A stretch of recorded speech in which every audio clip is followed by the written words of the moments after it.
Hi കൂട്ടുകാരെ, ഇന്ന് ഞാനൊരു സോയാബീൻ റോസ്റ്റാണ് ഉണ്ടാക്കുന്നത്. അപ്പോൾ അത് എങ്ങനെയാണ് ഉണ്ടാക്കുന്നതെന്ന് ഒന്ന് കണ്ടു നോക്കൂ.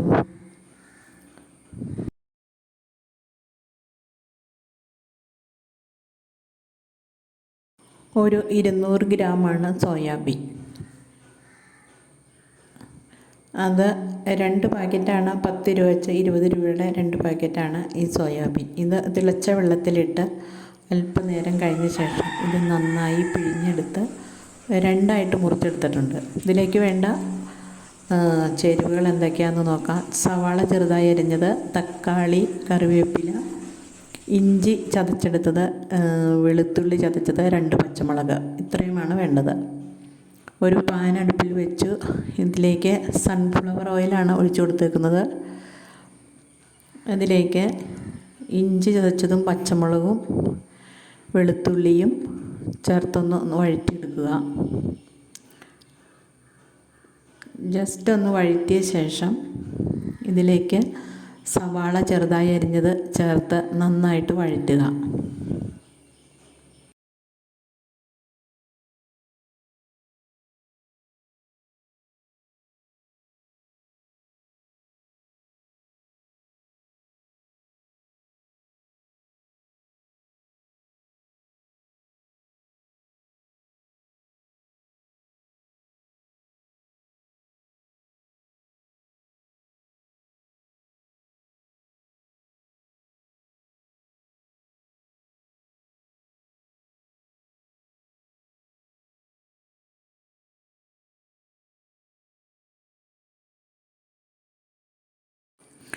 സവാളയും ചേർത്ത് നന്നായി നല്ല ഒരു ബ്രൗൺ നിറമാകുന്നത് വരെ വഴറ്റിയ ശേഷം ഇതിലേക്ക് ചെറുതായി അരിഞ്ഞ തക്കാളി ചേർത്ത് കൊടുക്കുക.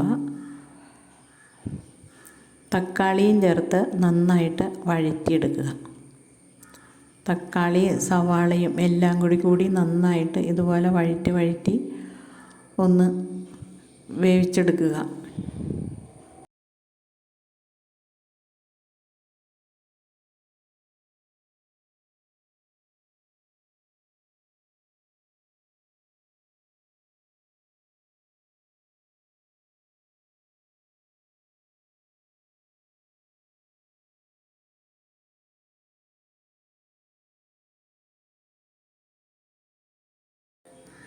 തക്കാളി സവാളയും എല്ലാം നന്നായി വഴന്നു വന്നിട്ടുണ്ട്. ഇതിലേക്ക് കുറച്ച് മഞ്ഞൾപ്പൊടി, മല്ലിപ്പൊടി, അല്പം കാശ്മീരി മുളക് പൊടി ഇതുകൂടി ചേർത്ത് നന്നായിട്ട് വഴറ്റുക.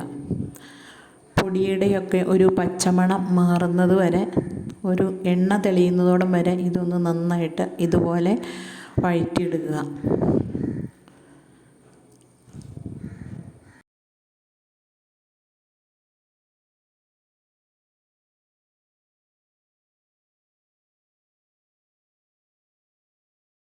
മസാലകളെല്ലാം നന്നായി മുറുകി വന്നിട്ടുണ്ട്. ഇതിലേക്ക് സോയാബീൻ ചേർത്ത് കൊടുക്കുക. ഇതിനാവശ്യമുള്ള ഉപ്പ് ചേർത്ത് കൊടുക്കുക കേട്ടോ. സോയാബീനും ചേർത്ത് നന്നായിട്ട് ഇതുപോലെ ഒന്ന് കൂട്ടി ഇളക്കി കൊടുക്കുക. ഇതിലേക്ക് ഞാനൊരു ചെറിയ ഒരു ഉരുളക്കിഴങ്ങ് കൂടി ചേർത്ത് കൊടുക്കുന്നുണ്ട്. ഉരുളക്കിഴങ്ങ് കൂടി ചേർത്ത് കൊടുത്ത് നന്നായി കൂട്ടി ഇളക്കിയ ശേഷം അതിനാവശ്യമുള്ള ഉപ്പ് ചേർത്ത് കൊടുക്കുക. ഇതിലേക്ക് നന്നായി കൂട്ടി ഇളക്കിയ ശേഷം കുറച്ച് തിളച്ച വെള്ളം ചേർത്ത് കൊടുക്കുക. തിളച്ച വെള്ളം ചേർത്ത് കൊടുത്ത് ഇതൊന്ന് മൂടി വയ്ക്കുക.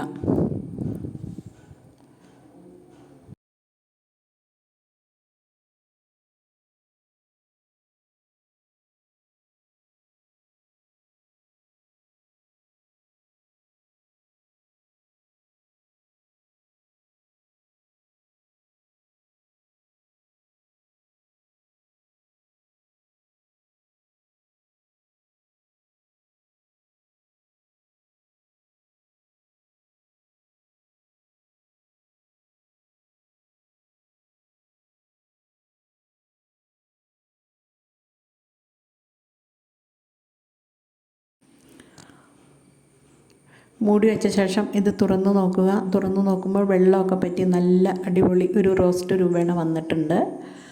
ഇതിലേക്ക് ഒരു അല്പം കുരുമുളക് പൊടിയും അല്പം ഗരം മസാല കൂടി ചേർത്ത് കൊടുക്കാം.